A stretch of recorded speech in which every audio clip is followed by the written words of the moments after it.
Hello students, very good morning. तो देखिए, आज हम लोग क्लास 8 का एसएसटी का चैप्टर नंबर 3 ले रहे हैं, रूलिंग द कंट्री साइड। हमारे लेसन का नाम है बच्चों ruling the country side. Last lesson के अंदर कुलदीप सर आप लोग को जो पूरा ईस्ट इंडिया कंपनी के बारे में पढ़ा करके आए हैं, ये जो हमारा लास्ट चैप्टर था ट्रेड टू टेरिटरी है ना, ये पूरा जो आप लोगों को पढ़ा करके आए हैं सर। उसके बाद में आज हमारा चैप्टर स्टार्ट होगा रूलिंग द कंट्री साइड, यानी कि ये जो ब्रिटिशर्स थे स्टूडेंट, जो अंग्रेज लोग थे, वो किस तरीके से कंट्री साइड, अब यहाँ पे रूलिंग द कंट्री साइड का मतलब क्या निकलेगा कि ये अंग्रेज लोग जो थे, इन्होंने किस तरीके से हमारी कंट्री साइड के ऊपर अपना हुक्म चलाना शुरू किया, किस तरीके से इन्होंने कब्जा करना शुरू किया। अब आप लोगों को अगर सर सीधे स्पष्ट शब्दों के अंदर और बिल्कुल सरल भाषा के अंदर आपको बताएं कि रूलिंग का मतलब तो होता है राज करना, और कंट्री साइड का मतलब होता है कि ये जो पूरा लेसन हम लोग पढ़ेंगे, इस पूरे लेसन के अंदर स्टूडेंट कि उन्होंने किस तरीके से किसानों के साथ में अत्याचार करना शुरू किया, किस तरीके से किसानों की ज़मीनें हड़प ली, किस तरीके से उन्होंने ज़मींदारों को अपॉइंट किया, किस तरीके से ब्रिटिश कंपनी जो थी वो रेवेन्यू को इकट्ठा करती थी, किस तरीके से रेवेन्यू इकट्ठा करने के लिए उन्होंने क्या क्या नियम बनाए, क्या क्या कानून बनाए, क्या क्या सेटलमेंट बनाए। ओके स्टूडेंट, तो देखिए इसके अंदर हम लोग पढ़ेंगे स्टूडेंट कॉलोनियल अग्रेरियन पॉलिसी। अब देखिए, रेवेन्यू इकट्ठा करने के लिए बच्चों उन्होंने permanent settlement, Mahalwari system, Ryotwari system, impact of revenue settlement, cultivation of cash crop और इंडिगो रिबेलियन पढ़ेंगे हम लोग कि हमारे यहाँ से जो स्टूडेंट रंगाई छपाई करने के लिए जो मेहंदी की स्याही जाती थी, वो किस तरीके से हमारे भारत के रास्ते से होते हुए ब्रिटेन पहुँचती थी, और इन अंग्रेज लोगों ने उसके ऊपर कितना पैसा कमाया था, वो किस तरीके से व्यापार करते थे। तो ये हमारा लेसन है। Before the British came to India, जब हमारे देश के अंदर, भारत के अंदर ये ब्रिटिशर्स नहीं आए थे, the condition of the peasant, अब यहाँ पे वर्ड आया है पीजेंट, तो यहाँ पे पीजेंट का मतलब होता है बच्चों किसान, कि जब तक ब्रिटिश हमारे भारत देश के अंदर नहीं आए थे, तब तक हमारे पीजेंट यानी कि किसानों की कंडीशन बहुत अच्छी थी। They were leading a peaceful life, वे बिल्कुल शांतिपूर्वक और खुशी वाली ज़िंदगी जीते थे। The villagers were self sufficient as they could produce everything in their own village they needed, यानी उनको जितनी ज़रूरत होती थी, किस चीज़ की ज़रूरत होती थी, वो सारा सब कुछ खुद उगाते थे और अपनी ज़िंदगी को एक खुशहाल तरीके से बच्चों जी रहे थे जब तक अंग्रेज नहीं आए थे। They pay a small portion of their produce to king as tax. अब देखिए, कोई भी किसान अपने जिस राज्य के अंदर रह रहा था, तो वो एक नियम होता था कि वो जो क्योंकि राजा के दरबार से ही बच्चों, राजा के एडमिनिस्ट्रेशन से ही, साम्राज्य से ही उसको खेती करने की उन्नत तकनीक के बारे में बताया जाता था, साथ ही उसको खाद बीज वगैरह जो भी प्रोवाइड किया जाता था, तो एक small amount of portion tax का जो होता था वो राजा को पे करना पड़ता था। During the any natural calamity king reduce the revenue, जब कोई भी उस राज्य के अंदर कोई प्राकृतिक आपदा आती थी, तो वहाँ के राजा क्या करते थे, उन किसानों की दया को देखते हुए वहाँ पे टैक्सेस को वो लोग कम कर देते थे, प्राकृतिक आपदाओं को देखते हुए। However, the coming of British changed everything. अब क्या हुआ, जैसे ही ये अंग्रेज आए हमारे भारत देश के अंदर, ब्रिटिश ईस्ट इंडिया कंपनी आई, तो हमारे किसानों की व्यवस्था बदलने लगी। किसके अंदर बदलने लगी बच्चों, एक बदहाली के अंदर बदलने लग गई। उनको दुखी किया जाने लगा, उन पर अत्याचार किया जाने लगा। अब वो चीज़ हम देखेंगे कि उनके ऊपर क्या क्या किया गया students. In the previous chapter we had read the East India Company got the right to collect revenue of the Bengal. Last lesson के अंदर बच्चों हम लोग यहाँ तक पढ़ करके आ चुके हैं कि जो ब्रिटिश ईस्ट इंडिया कंपनी हमारे भारत के अंदर एंटर कर चुकी थी और उन्होंने अपनी कंपनी की स्थापना की थी, और कंपनी की स्थापना करने के बाद वो बंगाल के ऊपर, बंगाल को उन्होंने अपने एक टेरिटरी बनाया था, मेन जगह चूज़ करके, तो पूरे बंगाल के अंदर रहते हुए पूरे भारत के ऊपर राज कर रहे थे। लेकिन वो जो पूरे बंगाल का रेवेन्यू इकट्ठ कर रहे थे, फिर वो बिहार का कर रहे थे, Orissa, after the battle of Buxar, क्योंकि उनको क्या हो गया था बच्चों, बंगाल के अंदर रहते रहते ब्रिटिश ईस्ट इंडिया कंपनी ने क्या किया था बच्चों, दीवानी राइट्स ले लिए थे। क्योंकि जो दीवानगी के राइट्स होते हैं, दीवानगी के जो मामले होते हैं, उसके अंदर फिर वो जो रेवेन्यू टैक्स इकट्ठा होता था, वो ब्रिटिश ईस्ट इंडिया कंपनी के हक में ही जाता था। और ज़्यादा कब हुआ, बैटल ऑफ बक्सर के बाद में। The company needed money to buy goods, to run administration, to maintain army and to manage war expenses. अब ये जो company British east India company जितना भी टैक्सेस इकट्ठा करती थी, उससे वो क्या करती थी, मतलब देखिए यहाँ पे आप लोग इस चीज़ को यूँ समझना बच्चों कि टैक्स किससे इकट्ठा किया, हमारे ही किसानों से इकट्ठा किया। पैसा किसका था, हमारे ही किसानों का था। और उसी किसानों के पैसे से उन्होंने क्या किया, हमारे ही भारत से उन्होंने चीज़ें खरीद ली, और हमारे ही भारत से चीज़ें खरीद करके और उसको कहाँ पे भेज दिया उन लोगों ने, उनको ब्रिटेन भेजना शुरू कर दिया। So as well as student, उसके बाद में the ultimate aim of the company was to earn money, यानी कि इन ब्रिटिशर्स ईस्ट इंडिया कंपनी का अल्टीमेट एम जो होता था वो क्या करना होता था बच्चों, सिर्फ रेवेन्यू के मार्फत मनी को इकट्ठा करना होता था। Since land revenue was the main source of income, क्योंकि उस जमाने के अंदर, अब आप देखिए ये कह रहा है कि since land revenue was the main source of income, उस जमाने के अंदर बच्चों क्या होता था, केवल लैंड रेवेन्यू यानी जमीनों से जो रेवेन्यू और टैक्स जो आता था वो ही मेन सोर्स ऑफ इनकम था। क्यों? क्योंकि अभी हम लोग 17वीं सेंचुरी की बात कर रहे हैं, जब ब्रिटिशर्स हमारे देश के अंदर ईस्ट इंडिया कंपनी चल रही थी, ब्रिटिशर्स का आगमन हो गया था और उन्होंने ईस्ट इंडिया कंपनी को अपनी जड़ें और अपनी वहाँ पे व्यापार करना शुरू कर दिया था। तो उस ज़माने के अंदर कोई उद्योग धंधे तो बहुत ज़्यादा विकसित थे नहीं बच्चों, कि भाई बहुत सारी फैक्ट्रियाँ हों या अलग अलग चीज़ों को प्रोडक्शन करने की फैक्ट्रियाँ हों जो उससे हमारे पास में, अंग्रेज़ों के पास में और रेवेन्यू आता। मेन क्या था वहाँ पे, केवल किसान थे और किसान ही अपनी ज़मीनों पर खेती करते थे और उसी से वो रेवेन्यू इकट्ठा होता था।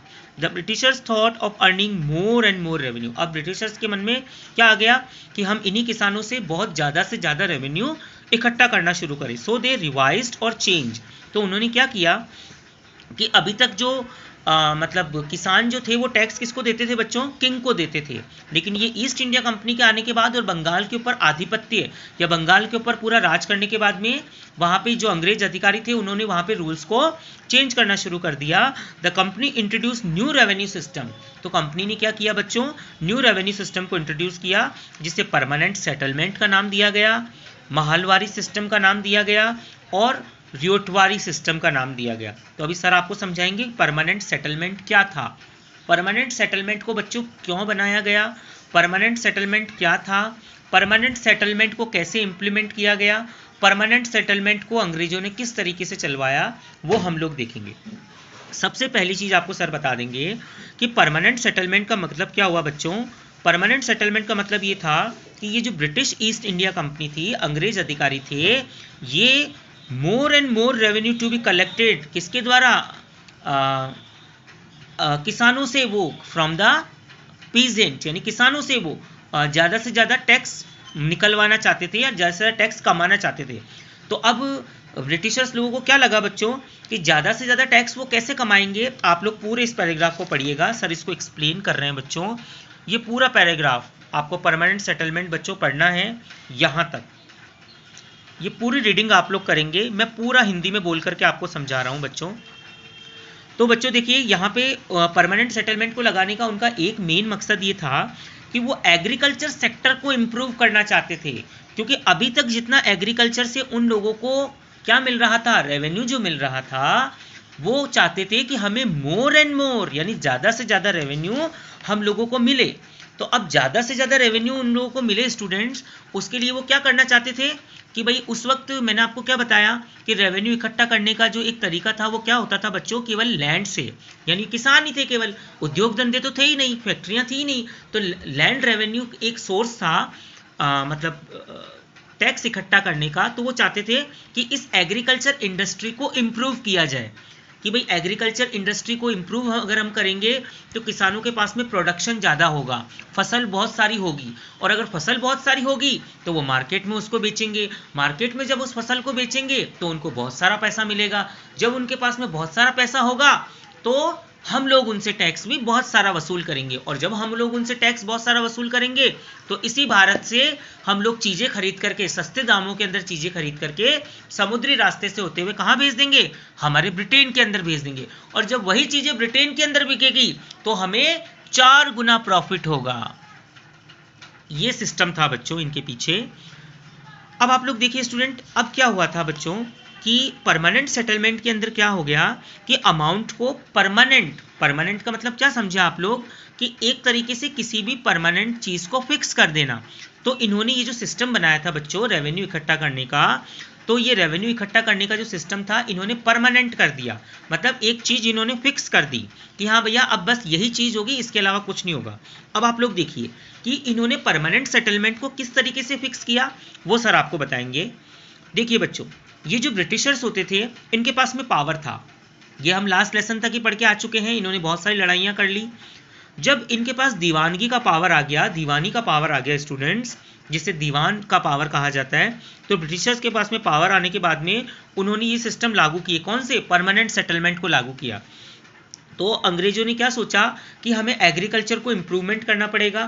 तो अब हम लोग क्या करेंगे, एग्रीकल्चर को इम्प्रूवमेंट करने के लिए और टैक्स को इकट्ठा करने के लिए हम किसानों से नहीं मांगेंगे, हम लोग वहाँ पे क्या करेंगे, जमींदार को अपॉइंट कर देते हैं। किसे अपॉइंट कर देते हैं बच्चों? जमींदार को अपॉइंट कर देते हैं। तो हमारी हेडेक खत्म हो जाएगी। जमींदार क्या करेगा, वो अपने आप क्या करेगा, किसानों से टैक्स इकट्ठा करेगा, और उसके बाद में वो जमींदार टैक्स किसको दे देगा, वो ब्रिटिश लोग ईस्ट इंडिया कंपनी के अधिकारी को ले जा करके दे देगा। ठीक है। तो उसके बाद में उसमें क्या होता था बच्चों कि जो जमींदार होता था, अब आप पूछेंगे कि सर जमींदार इसके बीच में जब आया तो जमींदार को क्या फायदा हुआ? तो बच्चों ये अंग्रेजों ने क्या कर रखा था कि अंग्रेज क्या कहते थे कि भैया आप हमें जितना टैक्स इकट्ठा करके दोगे उसका एक हिस्सा आप जमींदार को दे दिया जाएगा। तो जमींदार के पास में लालच आ गया। समझ में आया बच्चों? अब उसके बाद में देखिए क्या हुआ। इस पूरे पैराग्राफ के अंदर जो बात आएगी वो सर बोल रहे हैं, आप लोग ध्यान से सुनना, कि जब ये परमानेंट सेटलमेंट आया बच्चों, तो परमानेंट सेटलमेंट के वक्त क्या हुआ, आपको एक चीज़ और बताएंगे सर, कि ब्रिटिश ईस्ट इंडिया कंपनी जिस तरीके से परमानेंट सेटलमेंट को लागू उन्होंने कर दिया था, किसके मार्फत? जमींदार के मार्फत, कि आप जमींदार आप लोगों से टैक्स लेगा किसानों से। ठीक है। अब ये ब्रिटिश मतलब जो किसान थे बच्चों, वो परेशान हो गए थे एक तरीके से, क्योंकि मतलब एक तरीके से उनके पास में बहुत सारी मतलब ऐसी विपदाएं आ गई, एक तरीके से उनके पास मुसीबतें आ गई, क्योंकि उनके पास ज़मीन किसी के पास थोड़ी होती थी, टैक्स ज़्यादा देना पड़ता था, तो किसानों के पास पैसा नहीं बच पाता था अपना घर चलाने के लिए, लेकिन वो मजबूर हो गए थे। किसके हाथों? हमारे खुद के ही भारत के इन ज़मींदारों के हाथों। अब ज़मींदार भी ऐसा क्यों करते थे बच्चों? क्योंकि उसे भी अपनी जान प्यारी थी, क्योंकि उसे ऐसा था कि अगर हम अंग्रेज अधिकारियों की बात नहीं मानेंगे तो क्या होगा, हमें मार दिया जाएगा। तो ये सिस्टम पूरा बच्चों चला रहा था। 1770 के अंदर बच्चों, 1770 के अंदर ये जो किसान थे ये अंग्रेजों का अत्याचार सहते सहते इतने दुखी हो गए थे कि एक फेमाइन आ गई थी बच्चों, एक तरीके से अकाल आ गया था। मतलब उस वक्त ऐसा कोई सूखा नहीं पड़ा था, लेकिन यहाँ पे सर आपको फेमाइन के बारे में इसलिए वर्ड दे रहे हैं। फेमाइन का मतलब ही होता है स्टूडेंट अकाल आ गया था। किसका अकाल आ गया था?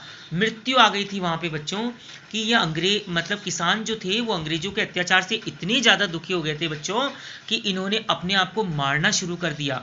कुछ लोग तो उनके पास अपनी ज़मीनें तक नहीं रही बच्चों, क्योंकि वो जब उतना टैक्स नहीं चुका पाते थे तो ये ज़मींदार उनकी ज़मीन हड़प लेते थे, और जब किसान के पास में कुछ नहीं होता था तो वो भूखे मरते थे और अपने परिवार के साथ जान दे देते थे, और कुछ किसान तो भूखे मर करके ही। तो ये कहा जाता है बच्चों, जो हमारे हिस्टोरियन हैं, जो हमारे इतिहास का